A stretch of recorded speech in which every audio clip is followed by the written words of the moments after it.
Thank you so much for giving me the speech to speak. Okay. I would like to say what I wasn't allowed to say when I was in there. This speech, God willing, was written by me. First, I want to rename this bill from assisted suicide. I call it sweet murder. Halachically, the law prohibits assisted suicide in all situations. This includes all the people of the world. This subject is about realizing how valuable the gift of life is, and how thankful we have to be to God for every part of our bodies, and the major gift, the gift of life. Such thoughts of terminating life comes by nature after LGBT bill, abomination, major sins in the eyes of God. If you're going to assist someone to kill himself, that means you have zero appreciation for the gift of life. This concept has nothing to do with religion. It has to do with being a person. Hurricane Sandy was not a coincidence. It was God punishing New Jersey for major sins that are constantly promoted and going on. Whoever convinces himself assisted suicide is getting over with it. My message to you is, don't fool yourself for a split second that you are escaping your pain. It's much worse in the next world. In addition to all the sins that you have, you and your doctors will pay for the sin of suicide in the next world. Working to allow people to kill themselves, claiming you are concerned about his pain, but what about the pain of losing a loved one? His siblings and mother is far worse. Plus, if this law passes, people will be worried constantly about their loved ones. Guaranteed this law will cause to be done unwillingly. I could picture a heartbreaking quarrel, mother pleading with her son not to do it, but her son claiming, I'm over 18 and I can do it, and she can't stop him from killing himself because of this law. Automatically, you cannot stop the doctor from killing your loved one. Another instance, if the whole family decided to go with assisted suicide for the grandmother, but one young granddaughter, 7-year-old, that realizes that she's growing up in a house of murderers, doesn't want her grandmother to die. Question, will you say no to that 7-year-old girl, sorry, we're taking away your grandmother, or your mother, or your brother? Another aspect, people's moods are constantly changing. One day, he can be in a terrible mood and decide to kill himself, when other days he wouldn't think of it.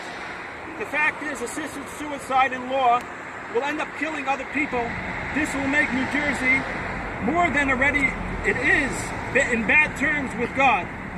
The biggest mafia is in the doctor industry. Most of these cases can be without pain. There is really such a thing that a person needs to be in pain. The doctors want him dead. They twist and turn the patient until they claim he or she accidentally died. Let him take any dosage of drugs that won't kill him and won't shorten his life, that will take away the pain. Money and space is not either the issue. There are way more than enough money and space to preserve the great gift from God, life. Special hospitals could and should be built, paid by the tax dollar for those that need to stay connected to wiring. This fundamental cost is a drop in the sea compared to the government funding, and God will give the government the money to continue. This illusion that people which commit suicide and so-called get over with it is the biggest illusion and falsehood ever. They're actually going from a pain which would have stayed temporarily and ended to an endless pain that will never end. Note, pain is a very important part of life. The liberals think that life is all about pleasure. It comes one after the next. First LGBT abomination, then this. Because once you run out of your pleasure and you are depressed, you got to kill yourself. Life is about accomplishment and preparing for the world to come. Assisted suicide is like assisting someone to burn $1 billion cash.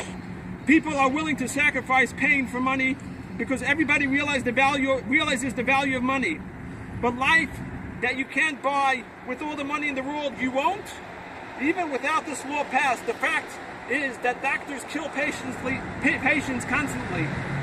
If principle laid out, you can never kill someone, then a will is a way and people will give it all they got to keep the person alive. There are hundreds of stories of people suffering in situations unsolvable and have came out of it completely miraculously. The root of this problem comes from not believing in God. Don't think you're more compassionate than God. Whatever and whenever God gives someone pain, he's supposed to get the pain. Escaping your body is not escaping the hands of God. If you are supposed to be in pain, you are not going to be able to escape it. It's like someone who tries to escape a jail. His sentence will be lengthened.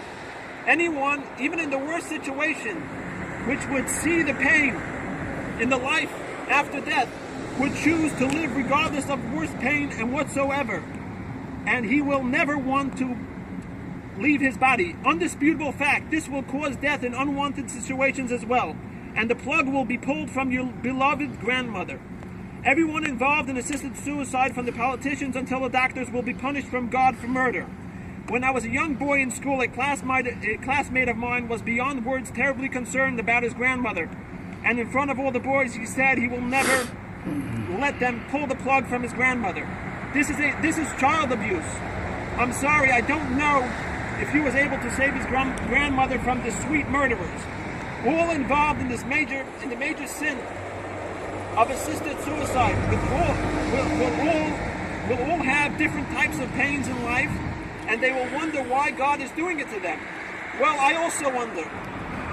I will conclude with a recommendation for the politicians voting yes to this bill. These politicians should not rush to do it when they get old and sick, because they're going straight to hell. Thank you. Save it, save it. You know how to save it? Hit it, push it.